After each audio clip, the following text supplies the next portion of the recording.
Dear students, so this is part 4 of the video series Change the Voice. In the previous 3 parts, we did assertive sentences, interrogative and imperative sentences. So ये तीनों type के sentences हमने किए हैं पिछले parts में, और basically voice होता क्या है वो भी हमने किया, बेसिक रूल्स हमने किए उसके. And this is a bit different video. इसमें हम अलग तरह के वॉइस करने जा रहे हैं. So these are called quasi passive voice.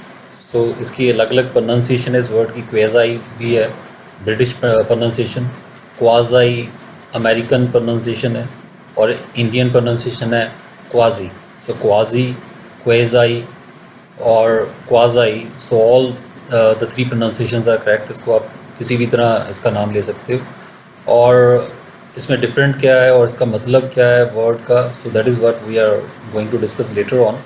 और एक तो ये करेंगे quasi passive voice and prepositions other than by in passive voice. By के अलावा और कौन कौन सी प्रपोजिशंस यूज़ होती हैं पैसिव वॉइस में. सो ज़्यादातर हम बाय देखते हैं कि this was done by him, ठीक है, और the plants were watered by the gardener. So इस तरह के बाय बाय वाले सेंटेंस देखते हैं. बाय के अलावा और क्या होते हैं. So these are the things we are going to do in this video. So let's begin.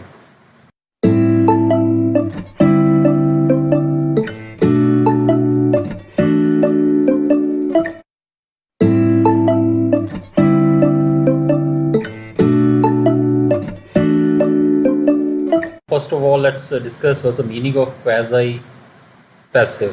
So quasi means something similar, not actual. So quasi का मतलब यही है कि कोई चीज़ जो सिमिलर है, मिलती जुलती है, लेकिन एक्चुअल नहीं है, रियल नहीं है, असली चीज़ से मिलती जुलती. सो ये इसका लिटरल मीनिंग है इसका quasi का. और passive means not acting. Passive मतलब जो एक्ट नहीं कर रही है और डूइंग समथिंग, कोई काम नहीं कर रही है, उसको हम पैसिव बोलते हैं. सो दोनों को मिला के सो पैसिव वॉइस का जो मीनिंग है वो तो वही है. और ये जो नया वर्ड हमने किया है क्वेज़ाई, सो इसका मतलब हमने अभी देखा, इन दोनों को मिला के क्वेज़ाई पैसिव वॉइस बनता है. और थोड़ी एग्जांपल्स लेंगे, उससे हमें क्लियर हो जाएगा कि ये होता क्या है. और सबसे पहली एग्जांपल है क्नीन टेस्ट्स बिटर. सो क्नीन दवाई का नाम है.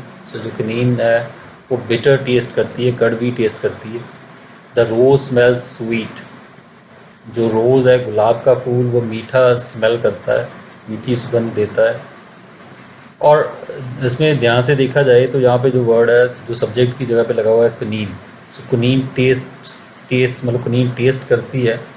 तो ये थोड़ा अजीब सा लगता है वैसे तो. जैसे नॉर्मल सेंटेंस तो कुछ इस तरह का होता कि द पेशेंट टेस्ट्स कुनीन. जो पेशेंट है वो कुनीन को टेस्ट कर रहा है. सो कुनीन को टेस्ट किया जाता है, कुनीन खुद किसी चीज़ को टेस्ट कर रहे. सो वो थोड़ा और लगेगा. सो यहाँ पे तो एक तरह जो स्ट्रक्चर है वो ये कह रहा है कि कुनीन टेस्ट कर रही है. और सिमिलरली जो रोज़ है, रोज़ की स्मेल कोई व्यक्ति करता है, जैसे हम कहते हैं कि आई स्मेल रोजेस या I smell the rose. So I smell में आई सब्जेक्ट होता, रोज़ ऑब्जेक्ट की जगह पे होना चाहिए था. लेकिन यहाँ पे ऑब्जेक्ट की जगह पे रोज़ को सब्जेक्ट की जगह पे बिठा दिया गया है कि रोज़ स्मेल कर रहा है. सो वो थोड़ा अजीब सा है. यही है कि जो सब्जेक्ट की जगह पे जो चीज़ लगी है तो है तो सब्जेक्ट जैसी ही, लेकिन वो सब्जेक्ट का एक्चुअल काम नहीं कर रही. So that is what quasi means. और कुछ और एग्जांपल्स लेते हैं. राइस सेल चीप, कि राइस सस्ता बिकता है. तो वैसे तो राइस को बेचा जाता है, राइस खुद किसी को खुद नहीं बेचता किसी चीज़ को. तो लेकिन यहाँ पे बेचने वाले की जगह पे राइस लगा हुआ है. और वैसे तो होना चाहिए द शॉपकीपर सेल्स राइस. तो इसको होना तो वहाँ पे चाहिए था, इसकी जगह तो ये थी, लेकिन इसको यहाँ पे बिठा दिया गया. सो दैट इज़ समथिंग अनरियल. और यहाँ पे भी वही उसी तरह की एग्जांपल है, हालांकि टेंस उसमें बदला है हमने. Rice is selling cheap. Honey taste sweet. Does honey taste sweet. So interrogative की एक एग्जांपल भी लेंगे. The cool air feels good. So ठंडी हवा फील्स गुड. सो ठंडी हवा को हम फील करते हैं. होना तो यही चाहिए था कि we feel the cool air, लेकिन कूल एयर फील के आगे आ गया है. तो जो ऑब्जेक्ट की जगह पे होना चाहिए वो सब्जेक्ट की जगह पे आ गया. सो आई होप इन एग्जाम्पल से आपको थोड़ा आइडिया तो लग गया होगा कि क्वेज़ाई पैसिव होता क्या है. और अब इसको देखेंगे इसका कैसे चेंज करेंगे. सो यहाँ पे कुनीन ऑब्जेक्ट की जगह पे होना चाहिए था, सब्जेक्ट पे है, लेकिन हम इसको आगे ही रखेंगे, ऑब्जेक्ट की जगह पे रखेंगे यहाँ पे. सो वैसे तो हम इंटरचेंज कर देते हैं जब वॉइस करते हैं, तो लेकिन ये पहले ही ठीक पोजीशन पे पड़ा है, इसको आगे ही होना चाहिए था. पैसिव वॉइस में ऑब्जेक्ट आगे होता है. सो कुनीन को आगे ही रखा. इज़ क्यों लगा? क्योंकि वर्ब की फर्स्ट फॉर्म है. रूल नंबर 4, 5 कीज़ की थी हमने, 5 रूल्स किए थे. 4th रूल था कि वर्ब की फर्स्ट फॉर्म हो तो इज़ लगता है, तो इज़ लगाया. उसके बाद बिटर जो एक्चुअल ऑब्जेक्ट है यहाँ पे, व्हेन वर्ब की third form tasted, quinine is bitter when tasted, the rose उसको वहीं पे रखेंगे, इज़ स्वीट जो सेकंड ऑब्जेक्ट है, when verbs third form smelt, so rice has cheap, so rice आगे ही रहा, इज़ क्यों लगा, क्योंकि वर्ब की फर्स्ट फॉर्म है, is cheap second object, when sells third form sold, so rice is cheap and sold, price is selling cheap, सो यहाँ पे आई लगा हुआ है, विल यूज़ द थर्ड की, तीसरी चाबी यूज़ करेंगे हम। so, जब आई लगा हो एक्टिव वॉइस में तो पैसिव में बीइंग लगाते हैं। इस बात का ख्याल रखना कि आई वर्ब के साथ लगा हो, सो कई बार आई जो है वो नॉन फाइनाइट वर्ब के साथ लगा होता है, तो जब मेन वर्ब के साथ आई लगा है तब वो बीइंग बन जाएगा। और यहाँ पे वैन लगाने की ज़रूरत नहीं है, मतलब वैन जो वही फोर्थ रूल वाले इज़ जिसमें अकेला है और कुछ साथ में नहीं है आई वगैरह, वहाँ पे हम वैन लगा रहे हैं। Honey taste sweet, so honey sweet when tasted, again ये पहले जैसा सेंटेंस आ गया हमारे पास। सो और दूसरा सेम ही सेंटेंस है, सिर्फ फ़र्क यही है कि वो असर्टिव है या इंटेरोगेटिव है। हनी टेस्ट स्वीट और does honey taste sweet, is honey sweet when tasted, so वही हनी इज़ का इज़ हनी बन गया, रूल सेम ही है, बाकी सारा कुछ सेम है यहाँ पे। The cool air feels good, the cool air is good van felt, feels good का क्या बना, is good van felt, so the pattern is very clear, so clearly आपको नज़र आ रहा होगा। सो मेन यही है क्वाज़ी पैसिव वॉइस में कि जो सामने जो फर्स्ट वर्ड होता है, जो मतलब बेसिकली है सब्जेक्ट की जगह पे लेकिन ऑब्जेक्ट जैसा काम कर रहा है, तो वो आगे ही रहेगा, उसकी पोजीशन इंटरचेंज नहीं होगी। सो कनीन और बिटर उनकी पोजीशन इंटरचेंज हालांकि नहीं हुई, और बाकी रूल सेम ही है। जो उसमें हम कीज़ लगाते थे कि वर्ब की फर्स्ट फॉर्म है तो इज़ एम आर लगाते हैं, आई एन जी है तो बीइंग लगाते हैं, और वर्ब की थर्ड फॉर्म उसमें भी लगाते थे इसमें भी लगाते हैं। सो थोड़ा सा वही स्ट्रक्चर का डिफरेंस है। तो इनकी पहचान कैसे होती है, पहचान मैंने अभी बता ही दिया कि आपको जैसे कि सब्जेक्ट की जगह पे चीज़ लगी हो, काम उसका ऑब्जेक्ट जैसा हो, तो वही क्वाज़ी जो पैसिव वॉइस उसको कहते हैं, तो उनमें ये हम यूज़ करते हैं। सो ये एक्सेप्शनल केसेस हैं, मान लो 100 सेंटेंसेज होंगे तो मे बी 3 या 4 सेंटेंसेज आपको इस तरह के मिलेंगे। तो बहुत वैसे तो रेयर हैं, कॉमन नहीं है, लेकिन जस्ट कि कोई चीज़ रह ना जाए, कोई point, so that's why we are making this video, कि अक्सर ही कई बार कंफ्यूज करने के लिए इस तरह के सेंटेंसेस डाल दिए जाते हैं। कुछ और सेंटेंसेस लेंगे हम क्वाज़ी पैसिव वॉइस के। सो पिछले जो सेंटेंसेस हमने देखे थे उसमें कोई ना कोई ऑब्जेक्ट, एक्स्ट्रा ऑब्जेक्ट था साथ में, तो यहाँ पे वो ऑब्जेक्ट नहीं है। यहाँ पे लिखा जैसे द बुक इज़ प्रिंटिंग, किताब छप रही है। सो किताब छप रही है मतलब किताब खुद नहीं छप रही। सो हालांकि इसको सब्जेक्ट की जगह पे लगाया गया है, सो सब्जेक्ट पे जो लगाते हैं वो काम करता है, तो लेकिन यहाँ पे किताब एक्चुअल काम कर नहीं रही, तो होना तो यही, क्योंकि किताब खुद जाके तो नहीं छप सकती, तो किसी ने छापी है। तो वही अगेन बात वही है कि देखने में एक्टिव वॉइस है, ठीक है, लेकिन काम इसका पैसिव वॉइस जैसा है। The bell is ringing, bell बज रही है, तो ये भी अब कोई ना कोई बजा रहा होगा, लेकिन यहाँ पे शो ऐसे हो रहा है जैसे बेल खुद ही बज रही है। सो that is again quasi passive voice. House is building, घर बन रहा है। माई कार नीड्स रिपेयर, मेरी कार को रिपेयर की ज़रूरत है। अगेन किसी ना किसी ने रिपेयर करनी है, कार ने खुद नहीं करनी। दिस बिल्डिंग नीड्स क्लीनिंग, इस बिल्डिंग को क्लीनिंग की ज़रूरत है। और अब इसका देखें पैसिव वॉइस क्या होगा, the book is printing, again उसमें आई लगा हुआ है वर्ब के साथ, तो इज़ बीइंग उसकी third form printed. So very simple, उसमें कुछ चेंज नहीं किया। बुक आगे ही था, आगे ही रखा इसको। सो पिछले सेंटेंसेस में भी हमने देखा कि रूल यही है कि ये पोजीशन चेंज नहीं होती इसकी क्वाज़ी पैसिव में।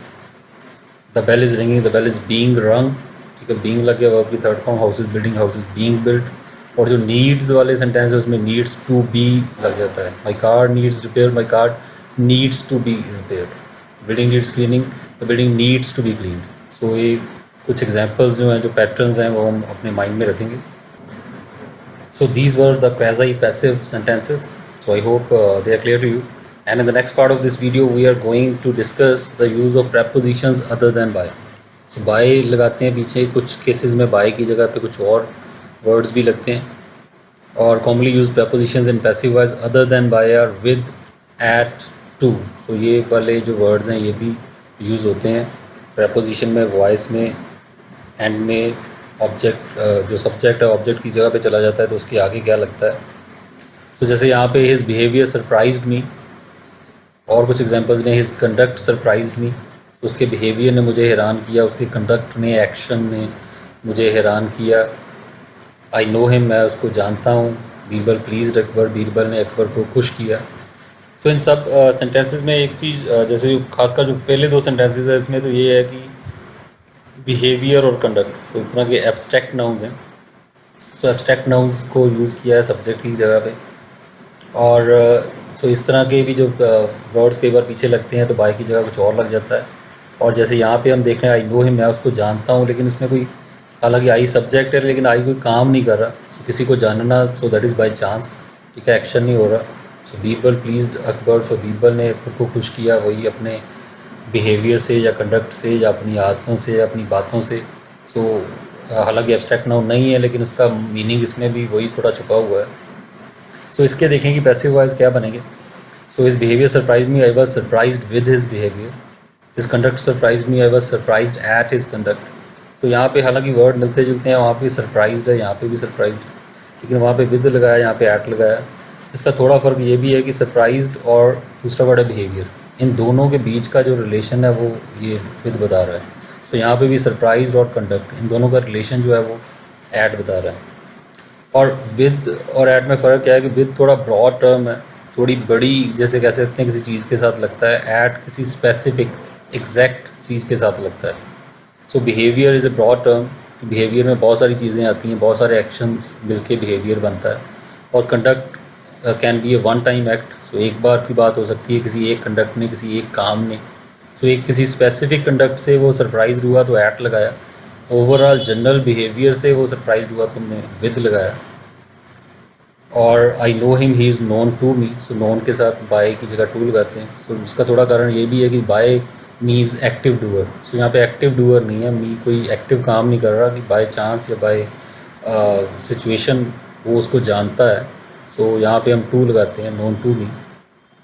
Akbar was pleased with Birbal, ये भी थोड़ा पहले सेंटेंस जैसा है कि बिहेवियर से जैसे प्लीज्ड होना, तो उसी तरह बीरबल के बिहेवियर से, बीरबल की बातों से वो प्लीज्ड था। So these are some examples.